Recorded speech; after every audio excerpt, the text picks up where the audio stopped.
Bravo! Certains d'entre vous ont réussi à résoudre l'énigme. Il fallait trouver 45. Vous vous précipitez tous les deux vers le gymnase. Vous êtes tellement excités que vous ne prêtez aucune attention à la pluie battante et aux murs en parpaing lugubre. Les vestiaires sont probablement la partie la plus endommagée de tout l'établissement. Une partie du plafond s'est effondrée et des canalisations d'eau brisées ont permis à tout un écosystème de se développer. Comme dans un marécage puant, vous devez affronter des nuées de moustiques pour avancer, mais rien ne saurait vous arrêter. Regarde avec attention l'illustration présente en 26 et essaie de trouver le chiffre qui s'y cache. Si tu y parviens, note ce code sur ta feuille à l'endroit indiqué. Sinon, ce n'est pas grave, il te reste largement le temps de te rattraper. Dans tous les cas, note également que tu es devenu ami avec Lise, puis rends-toi en 44. La lumière du jour commence à diminuer et tout le monde est à nouveau réuni dans le dortoir. Ça fait du bien d'être dans un endroit à peu près normal, après avoir déambulé dans ce sinistre lycée tout l'après-midi. Aïssa te fait un clin d'œil lorsqu'elle te voit dans la salle. Alors, t'as trouvé le code du jour?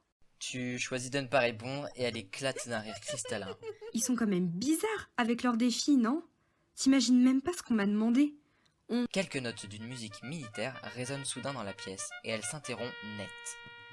Vous vous tournez tous vers le gigantesque écran de télévision installé au mur, un compte à rebours défile dessus. 3, 2, 1.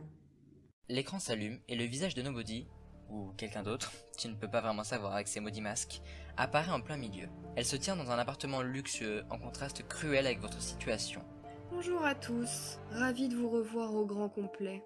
Je rappelle, pour ceux qui ne s'en souviendraient pas, que tout candidat absent de cette pièce, lorsque l'écran s'allume, est définitivement éliminé. Mais vous êtes tous là, c'est parfait. Tu ne sais pas à travers quelle caméra elle vous observe, pourtant tu sens clairement le poids de son regard. Cette première journée s'est révélée un peu molle. Des défis trop faciles, des amusements gentillets, des candidats qui s'entraident, mais on va dire que ce n'était que le début. Demain sera bien plus animé. On s'en charge. Tu croises le regard de Lise et vous grimacez tous les deux. Tu n'as clairement pas eu l'impression que cette journée était la partie de plaisir qu'il décrit. Et voici le moment que vous attendiez tous. Les spectateurs ont voté et ont élaboré leur premier classement. Je n'ai pas besoin de vous rappeler son importance. Plus vous êtes populaire, et plus vos défis seront créatifs, et plus vous gagnerez d'indices. Qui dit indice, dit code, et dit victoire. Si personne ne s'intéresse à vous, votre partie risque de s'avérer compliquée. Si tu as collecté 15 points de popularité ou plus, va en 173. Si tu as collecté 5 ou 10 points de popularité, va en 137. Si tu n'as pas gagné de popularité, va en 54. Grâce à tes 10 points de popularité, tu te diriges donc vers le chapitre 137. Le visage de Lise s'affiche en première place et vous vous applaudissez tous poliment. Elle se retourne pour vous sourire, tu te demandes si elle ne va pas faire un discours de remerciement, comme une actrice recevant un César, mais elle en est empêchée par Nobody qui reprend. Félicitations, tu es en tête du classement ce soir. Il faut croire que tu as réussi à impressionner nos spectateurs. Et pourtant, il en faut beaucoup. Afin de te récompenser et d'inciter tout le monde à se montrer beaucoup plus énergique, tu vas gagner un indice spécial sur ton portable. Regarde-le vite, car le message disparaîtra dans 1 minute. Le sourire de Lise vacille alors que tous les regards se tournent vers elle. Elle vient sans doute de comprendre qu'elle s'était pas une magnifique cible dans le dos. Personne n'appréciait les candidats favoris. Le second du classement est... Aïssa! Décidément, messieurs, vous devriez faire plus d'efforts. Ce top est exclusivement féminin. La jeune femme est rayonnante, comme si elle ne s'attendait pas à devenir aussi populaire.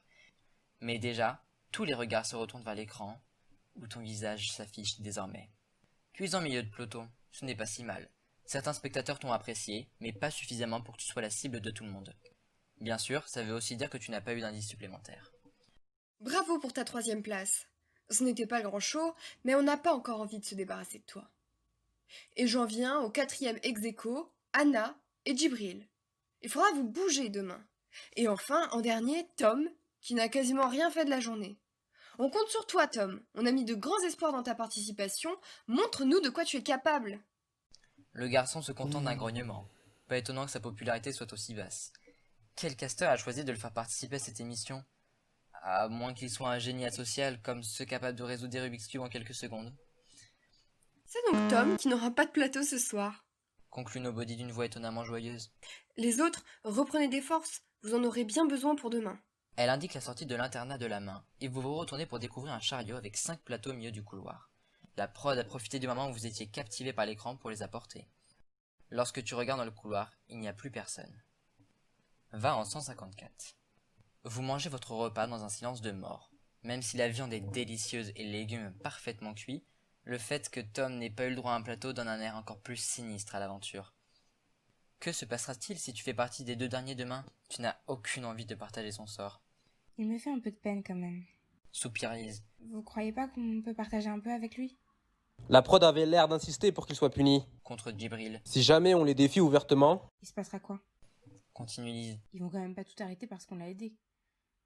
Et puis si ça se trouve, c'est un test ça aussi. Les spectateurs regardent comment on réagit. Facile de dire ça pour toi. Grommelle Anna. Tu fais partie des chouchous, tu peux prendre des risques. Nous, on est encore sur la sellette. Lise hésite une seconde, puis se lève et tend son assiette à moitié finie à Tom, qui reste en chien de fusil sur son lit. T'en veux? J'aurais dû t'en proposer dès le début, je suis désolée. Mais ça te fera du bien de manger un peu. Laisse-moi tranquille. Grommelle Tom. T'es sûr? Parce que... Laisse-moi tranquille. Rugit-il. Dégage de là. Pour la première fois, tu vois le masque de sérénité de Lise glisser. On a rarement dû lui crier dessus dans sa vie. Elle recule précipitamment, heurte un plateau sur le sol et perd l'équilibre. Tu la rattrapes au dernier moment, et avachée en tes bras, elle t'adresse un sourire de gratitude avant de se dégager. Elle ferme les yeux quelques secondes, et quand elle rouvre les paupières, elle a retrouvé son calme. Ok, pas de soucis.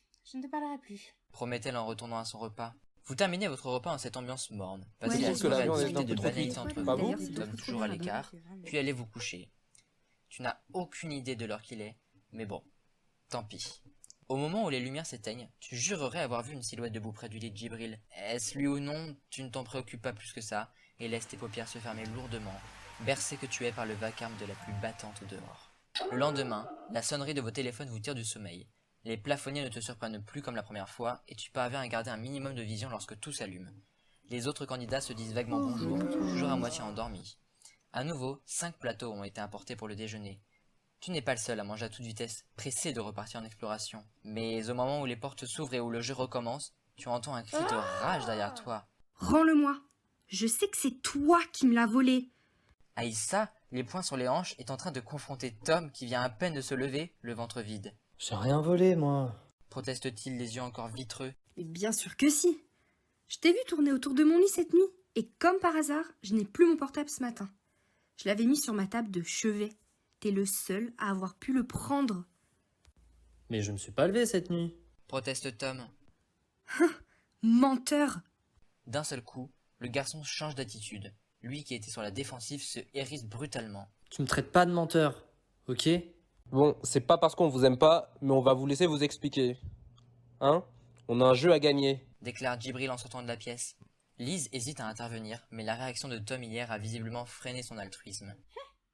Elle sort à son tour en haussant les épaules, suivie par Anna. Si tu décides de leur emboîter le pas, va en 57. Si tu préfères essayer de calmer la situation entre Tom et Aïssa, rends-toi en 156. Et n'oublie pas que si les énigmes de la journée se corsent un peu, tu as une feuille d'indice à disposition à la fin de ce livre pour t'aiguiller.